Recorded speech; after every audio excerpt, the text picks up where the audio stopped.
Hey guys, I'm so excited for this episode. We have Mike Young, and he has a website called themakeovermaster.com. And today we're talking about the most common reasons why businesses can't grow and scale, and 5 top things that we can do to get them on the fast track. So, welcome, Mike. Tell us a little bit about yourself. Chantel, thanks for having me on. I'm kind of the classic example of an entrepreneur or small business owner. In the beginning, it just was not working.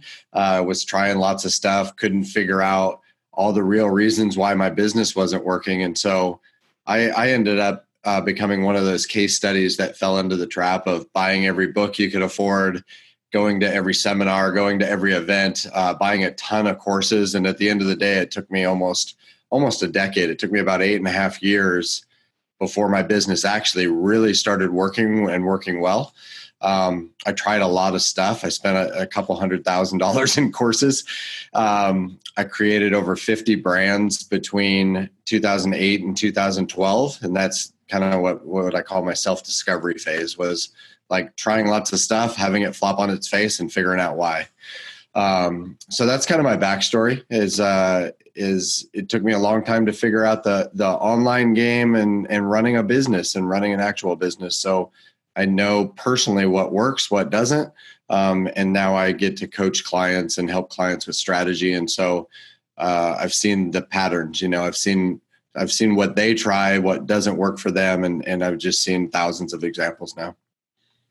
So give us like the top 3 reasons that you see that people aren't able to grow and scale, and kind of some of the things that get businesses to either kind of slow down or plateau. And all of a sudden they're like, oh my gosh, what's going on? Sales are starting to really slow down. Yeah, it's a tough game, right? I mean, you've got you've got a lot going on. You've got successful businesses and a couple of podcasts, and the game becomes increasingly difficult because as you go to take action, the playing field changes. It's like you can see the cones in front of you, but then as you go to the first cone, the rest of the cones decide to move.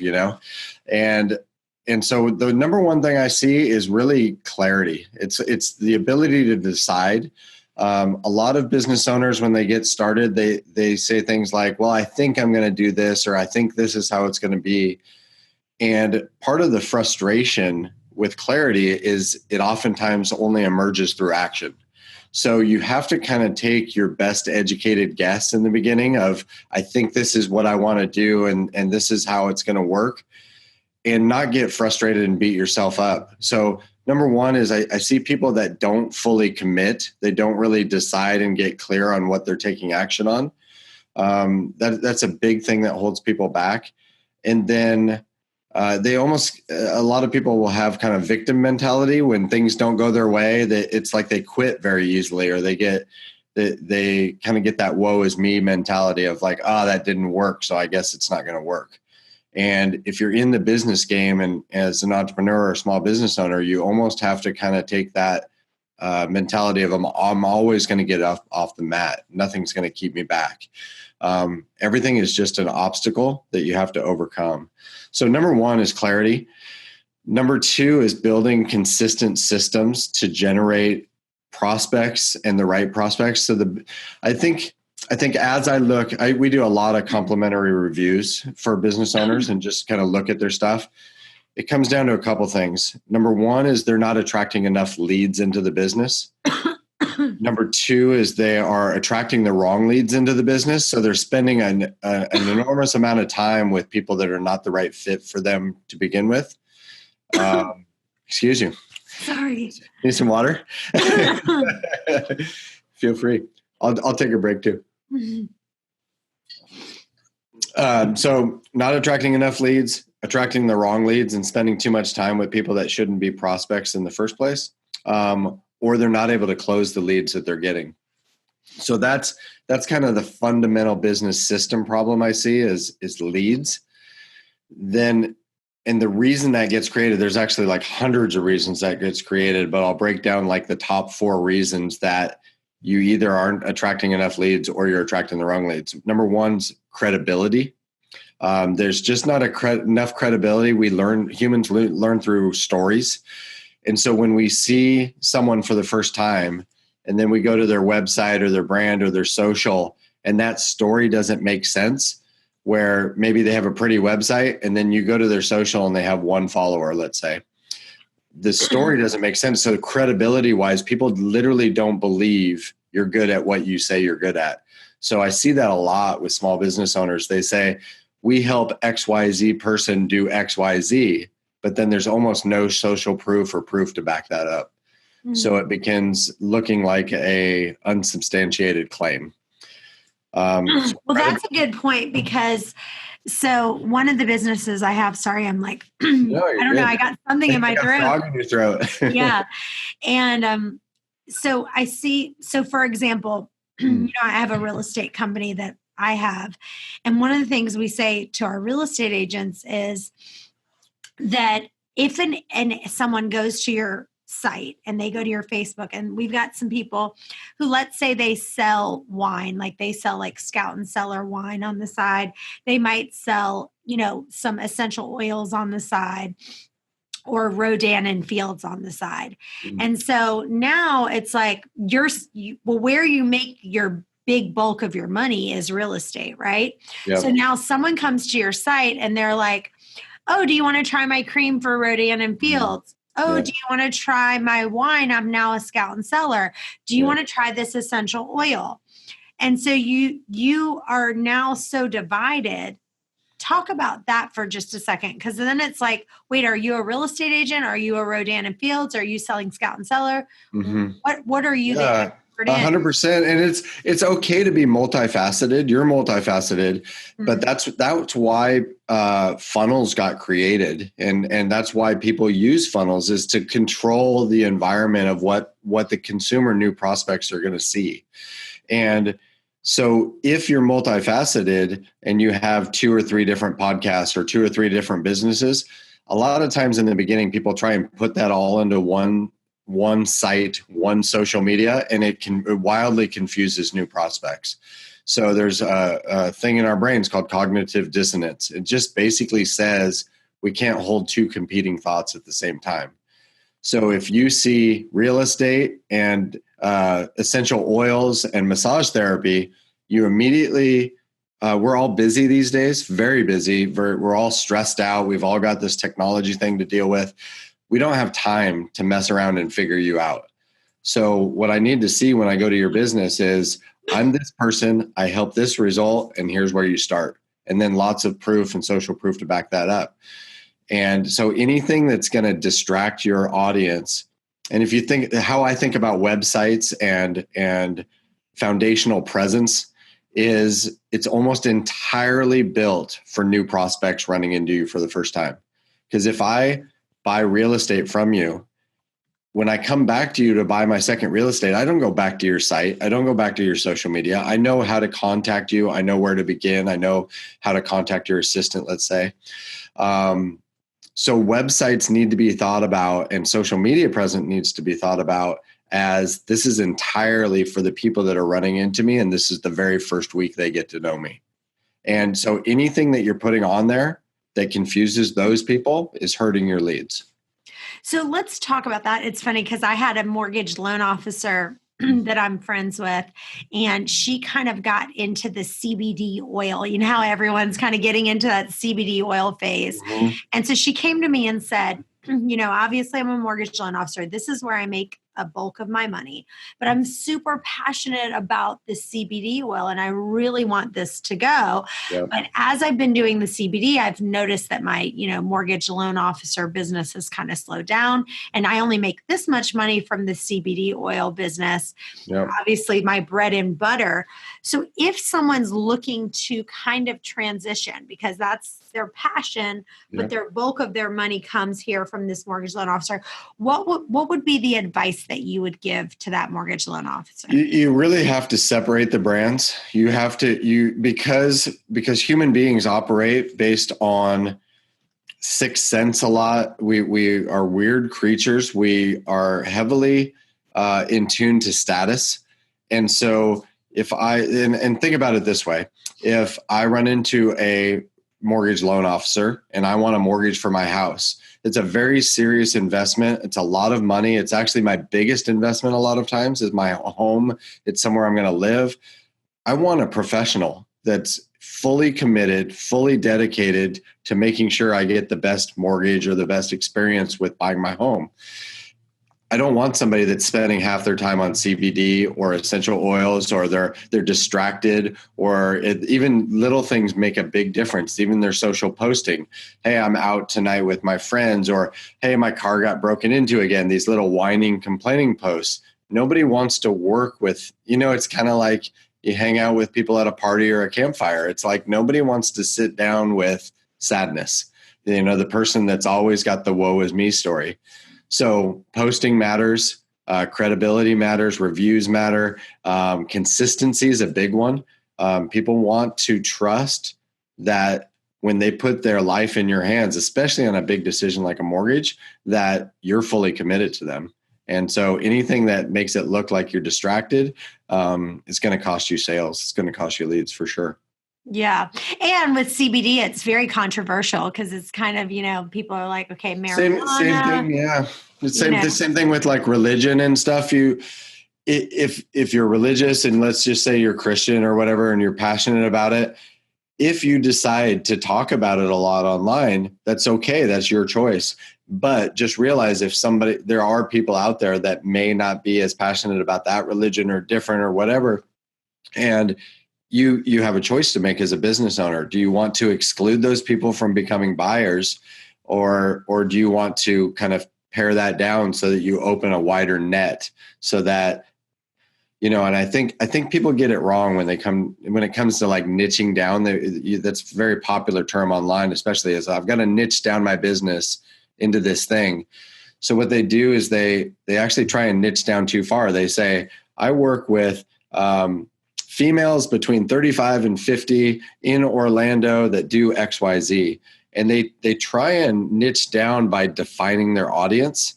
But what you need to define is the archetype. You need to define the type of person that you want to attract.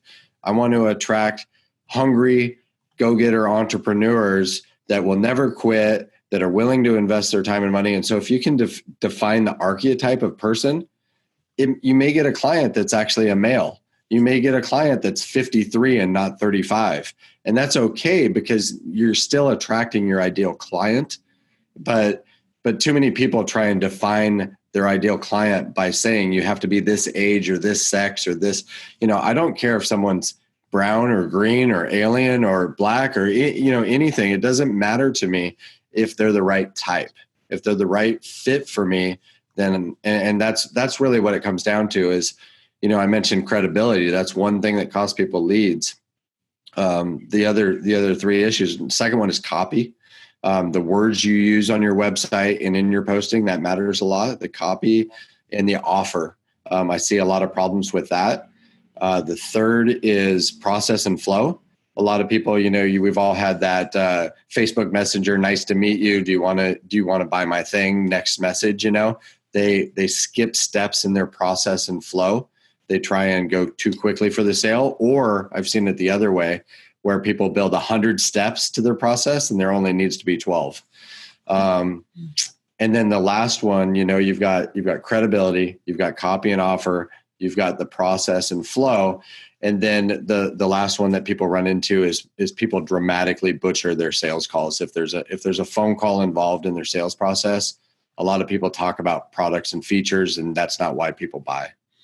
So that's kind of like the four main problems that create these leads issues. And I think it's important, it's important to kind of learn this stuff and figure out why is my business not working and what do I need to do? What levers do I need to pull to rectify the main problems? Awesome. Well, let's talk about the one portion that you talked about with the building 100 steps to your process and there only needs to be 10. I like that. But give us something very specific so that people can put their arm around what you mean by that. So I see this a lot, and really the underlying thing for business owners is this is all almost entirely an internal game first. The first battle you have to win is with your own mindset. So I run into people that have psychological issues, meaning they're actually deathly afraid of failure, or they're afraid to put themselves out there, or they're afraid to record a video and they end up recording 30 videos, trying to get things perfect. So if you can solve the psychological issues, that's like the underlying thing. Then specifically, when I talk about the 100 steps, a lot of times people will say, okay, I'm going to bring my prospect and they're going to hit my website, and then they're going to opt into my little cheat sheet. And then I'm going to put them into a Facebook mini chat sequence. And then I'm going to try and automate this weird scripted mini chat messenger bot to go all the way to sale without any human interaction. And so that's where people get weird, is that sometimes they end up creating these long drawn out chatbot sequences, and it just never works, and they can't figure out why. It's because there's just like, it doesn't need to be that complicated. You can go to awareness, our stuff works, hop on a phone call, sale. It's like, and every business is different. So you have to pick a strategy that's not only in alignment with the business owner's energy and their skill set, their team, their budget. You have to pick a strategy that's in alignment with them, but then you have to build a process and flow that mimics normal human interaction. You don't show up to a party and see somebody that you think is attractive and instantly ask him on a date or to get married or whatever. You don't take that normal process, because it doesn't work. So you can't go too quickly after the sale, and you also don't just hang out in the corner and never introduce yourself, because how else are you going to get at least a conversation started with the cute girl that you want to date, or whatever. So I think that's really what it comes down to, is how do human beings actually operate, and then building an experience that's going to allow them to grow into that. I like you, I know you, I trust you, and I see lots of proof that you're really good at what you do, and I want to buy from you. So let's talk about, because when I'm thinking about, when you're talking about these 100-step processes to only 12. So I remember for our podcast, because we've got so many podcasts, I have a real life leadership podcast that I have our Waste Away, and we had all these different podcasts, and the amount of time that our team was taking to get the podcast from the time that I recorded it on Zoom to production. So I sat and watched the process. So I was first like, okay, let me see, why is it taking so long? Describe this process. And so I was like, okay, let's come up with some technology to help save this, because what was happening was our team was taking that podcast and then distributing it on all of these different platforms. So they were taking it and putting it on Twitter and, Instagram and Facebook and YouTube and LinkedIn and, all of that. And so we're like, okay, well, let's find a technology that we can use that's going to help do that. So then we found Agora Pulse. And so now we take that, we put it on that platform, then put it onto Agora Pulse. So that saved right there, probably 30 minutes of time from them going in one by one. So what technology, can you give any like real specific examples like that, where you say, here's some technology that we've implemented in companies that have kind of taken those steps down from 100 steps down to 10 by certain technology? Yeah, it's very difficult. So that it kind of goes back to how we started the conversation. If you don't decide like, this is my ideal client I'm trying to attract, this is the problem that they have, and this is how we're going to help them. If you can't get down to the basics of who do you try and help and what problem do you solve, it's impossible to build systems around the business like you're talking about in efficiencies. But what I would say is like Dr. Edward Deming said, that is 94% of the problems are not people problems. They're just system problems. Once you've got the business to where you know what you're doing, then it's taking, like, super smart of you. Let's take a look at our systems and see where we're costing ourselves time, money, energy, and you just gradually over time get more and more efficient. So the systems I think about, are like social media. If you're trying to blow up social media, there's tools like Buffer and Hootsuite and the one you mentioned, and there's stuff there. You have to kind of develop systems with every piece of your business. The ones that thrive are the ones that have documented systems. If you think about McDonald's, if a fry cook quits today, they don't scramble around. They just put a new fry cook in there and they have a documented system. This is what you do. This is when you show up. This is how you do your job. So it's the documentation of systems that's going to save you countless hours. So specific tools that I used to use all the tools. I used to use ClickFunnels and ActiveCampaign and all these things. What I use now is I have a WordPress website. We build everything there. I have ActiveCampaign, which takes care of my email list and some automation. I have Asana for project management. It's a free tool. It's great. That's it. I have a Stripe account. It's if you can get down to the place where your business is operating simply, and I was blown away. Like I used to be one of those people that would try and create these massive workflows and complex things for sales. We write some blog articles and do podcasts to get people to click on our website. We offer them free reviews, credibility reviews on their website or social media or logo. And then we offer them a solution call if they want more direct help from us. Like that's our sales process is click on our website, do a free review, hop on a sales call, and it's either a good fit or it's not. And so when I got it down to that, Chantel, it blew my mind because I had just spent 8.5 years and all this money on all these courses. And so it's great to have all that knowledge, but a lot of it was just a mask of fear of failure, of really putting myself out there and running a real freaking business. And running a real business means you know your numbers, you know your systems, you know who you help, and you know how you help them.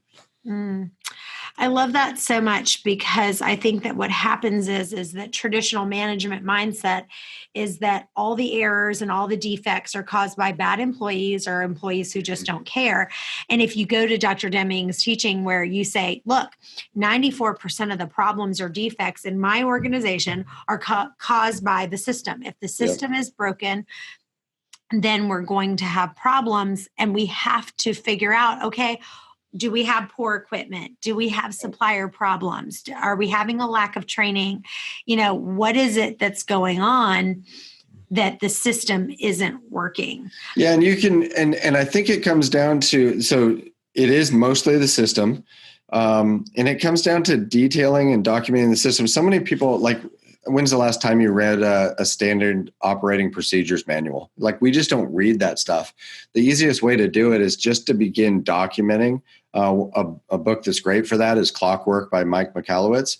Is the business owner's job is to design the business and design the systems that are going to get you a never-ending stream of leads and the right leads into a process where you can solve a problem with your solution. Like, and I think when you look at systems, this was a blessing in disguise that I didn't see in 2008. My mortgage company, we grew it from 6 people to 250 plus and 10 offices, and it crashed in 2008 with the housing crisis. We were just wildly expanded right before things got bad, and it just turned out to be that perfect storm. But I look back, I left about 6 months before the company actually sold to a different company. My company didn't scramble. Like, we make up these stories as human beings that are so fascinating to me that I'm the sales trainer or the marketing trainer for 250 people. This organization needs me. But the reality is people die every day. They had systems in place to handle that. So when I left, it was almost like they immediately moved on. It was like I died. I got to witness my own death. And so that was a blessing in disguise, because if you build systems for the business, then somebody decides to take a new opportunity on your team, or they quit, or they're not the right fit. You just plug somebody else in and you say, here's how you run this part of your job. And I think it's difficult. It's difficult in the beginning. We all got to put food on our table and keep a roof over our heads and bring in some money. And so you're just doing too many things in the beginning. But if you ask me today to see my business plan, I can not only give you my business plan, I can tell you the 37 steps we do on a podcast so that I stay in my strength. I record a nice friendly interview like this. I put it in a folder and everything else is done for me. And so it's like, we know our steps, we know our processes, and we're always kind of tweaking and adjusting to make them more efficient. I love that. And I think that the thing is that what we just talked about, like Dr. Deming never said that 100% of the problems are caused by the system. But on the Yeah, flip there's side, definitely bad people. yeah. But on the flip side, seems like, traditional managers think that it's like 94% of the problem are caused by bad people and vice versa, right? Yeah. You're going to have 6% of the problems are really going to be caused by you just don't have the right person in place. Yeah, and I think even in this conversation, this tells you how quickly it can be, like how complex the environment actually is. 20 plus years ago, we weren't dealing with the same playing field. We weren't dealing with instant communication, worldwide global communication. My half of my team is in other parts of the world. We weren't dealing with the same environment 20 years ago. So that's complex. And even in this talk, we've kind of hopped around to like a half a dozen things already. So newer business owners, they get overwhelmed. And I know you want to add value in this interview. I think the shortcut and the hack to all of this is get very clear on what you want, what you're going to like, what you want as far as I want to run this type of business in this way. And I want to help these people solve this problem. And here's how I'm going to do that. And then go find somebody that's already done it in a similar niche or the similar way, and then hire them to coach you, mentor you.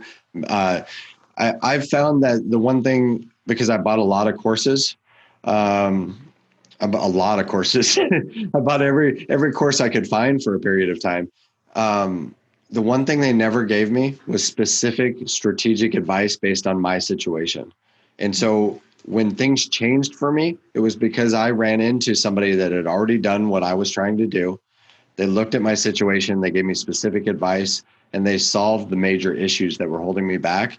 In like literally in less than a week, I got more accomplished than the previous 6 years combined. And it was just because somebody was able to look at my situation and say, I've already been there before you. You don't need to worry about these 200 things you're worried about. You need to fix these 3 things and it'll work. And lo and behold, my business started working. And so I'm just passionate about what I do today because my journey was so painful. It was literally 8.5 years of buying everything, pulling my hair out, getting gray in my beard and all this shit because, sorry if I can't swear, it was all this stuff, I'm just doing all this stuff. And at the end of the day, I had a psychological issue from the catastrophic failure of my mortgage business that was holding me back.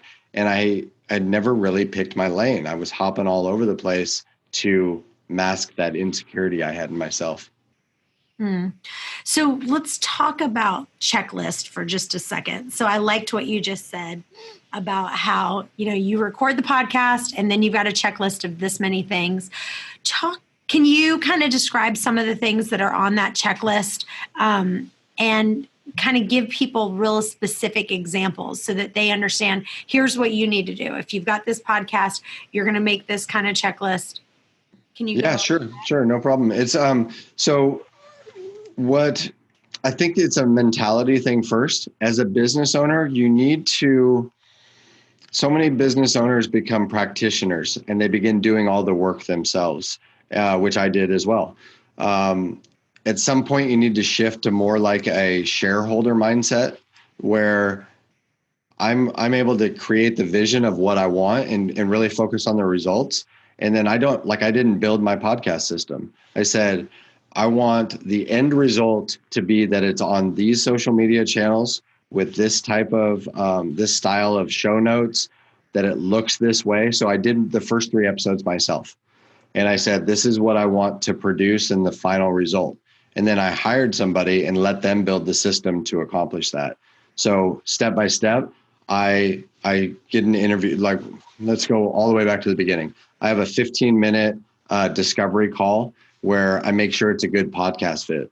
Because if it's not the right fit, this as well. It's like you can get into a podcast and you just waste an hour of your time. So once we do that, then we book the call. Then we open up Zoom, we record the call. Then I put that that recording in a Dropbox folder, and I put a task in Asana to my assistant, and I say, this podcast episode is, here's the title of it, here's who it is with, and it's in this folder.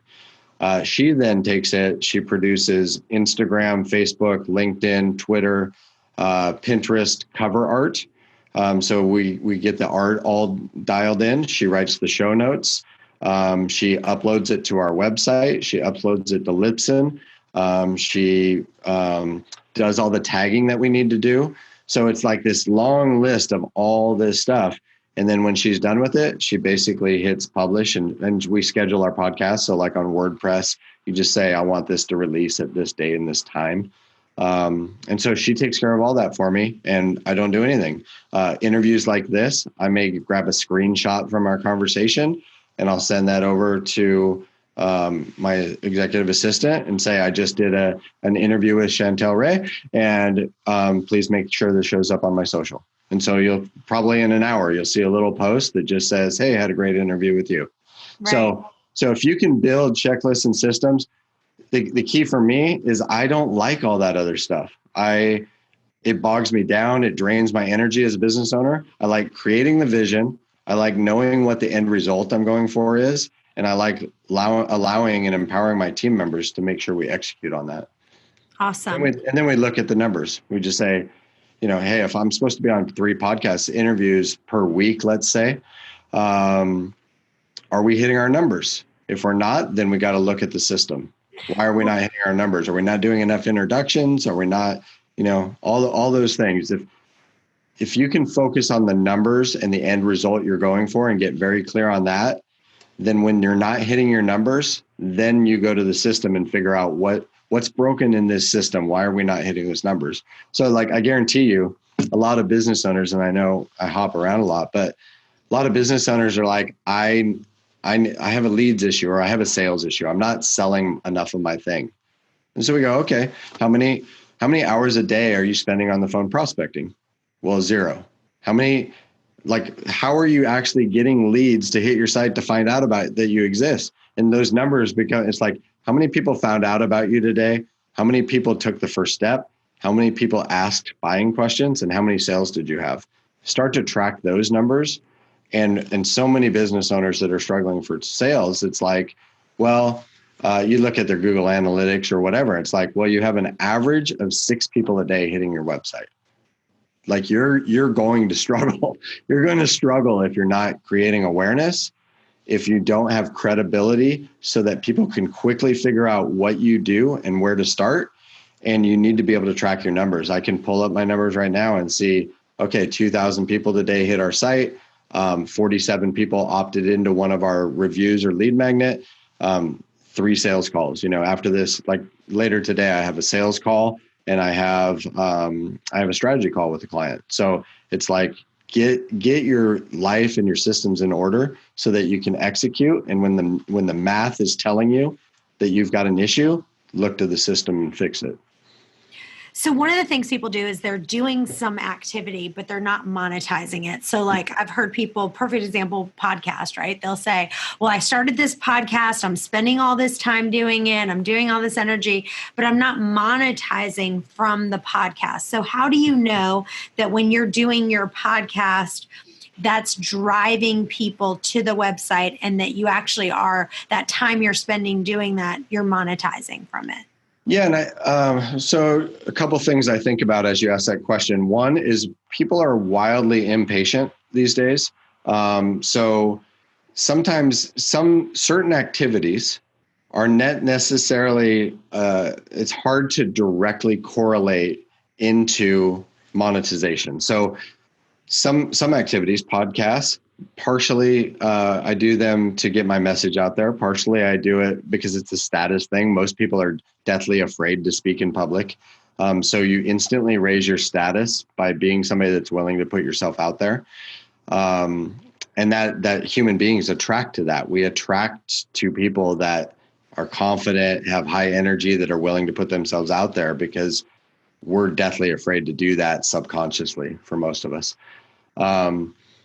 So there are different objectives inside the business, and it's not always direct monetization, But the answer is track your numbers.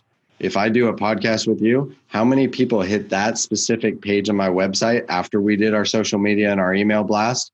How many people actually hit that specific page of our website? How many people went to Apple? You can look at downloads and metrics and all that stuff. Look at your numbers, and that numbers never lie. It's just, you can see that, and you don't always have to track it back exactly. Like, oh, on this specific podcast, I did an event. I did an event last year, and one guy, and this kind of blew my mind. I was just like, how did you end up here? Because I didn't really know the guy that well. And he said, oh, well, I heard you on Natalie Jill's podcast, and then I started following your posting.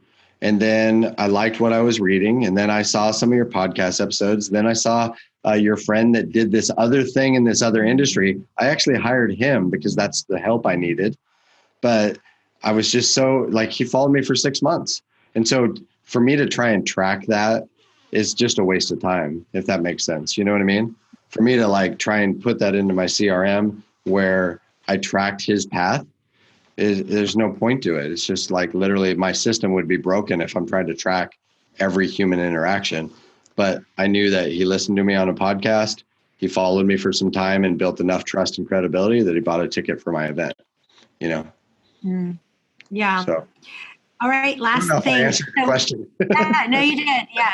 So simplicity, I think, is one of the most difficult things for businesses to do because they want to kind of be everything to everyone. And so they want to have a wide net. They don't want to lose business. But then they start, because it's hard to have a process for so many different things, right? Yeah.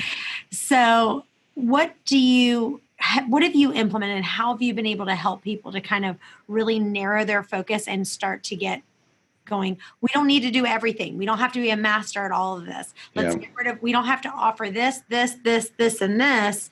Yeah. But also, we don't want to take too many things away. So we're so nichey that it's harder to bring leads. So how do you balance that? Can you give any specific examples of that? Yeah, I mean, I went through it. I think it is partially, it's a normal part of the process. In the beginning, you think about very basics, like going to an ice cream store and maybe you try some of the 31 flavors to see what you actually like, what you enjoy, what gives you energy. So there is a normal part of the process where you do kind of have to try a bunch of stuff in the beginning. But once you're able to quickly say, this is the thing that I feel best about, and the way I really like helping people is this way, it only takes a couple of client interactions to say, that feels really good. These other two things I'm selling feel clunky. They don't give me energy, whatever. So as quickly as possible, you got to kind of dig into your lane. I feel like that's actually my purpose in life, is to kind of, in a way, kind of slap them and stop the madness of buying books and courses and all this stuff, and very quickly get them to decide, these are the people I want to help. This is the problem they're having. This is the way that I'm going to solve that problem. And here's what I'm going to charge for it. So as fast as you can, getting into there, there's no way. The fastest way to fail is doing what you said, is trying to be everything to everyone. There's no, we don't have that much time. Nobody wants a partial expert these days. If you're going to go to the doctor, you got a problem with your leg or whatever, you don't want somebody that is a pediatrician plus an eye doctor plus a chiropractor plus this thing plus he's selling oils. You want a specific person that specializes in the knee pain that you're having. We want expertise, and we want somebody that's focused on one area and one problem that they're solving. Awesome. I love it. Well, this has been amazing. Tell listeners where they can find you and where they can follow you. You can follow me on Facebook, Instagram, LinkedIn, at Mike Young Makeovers. And my website is themakeovermaster.com. We do complimentary reviews for business owners that are stuck. They can't figure out why it's not working. And so we do these little 5-minute reviews and say, here's some credibility issues we see. Here's some copy offer issues we see. So that's where people can follow me. Awesome. Well, we have another episode coming up in just a minute, so stay tuned. Chantel, you're awesome.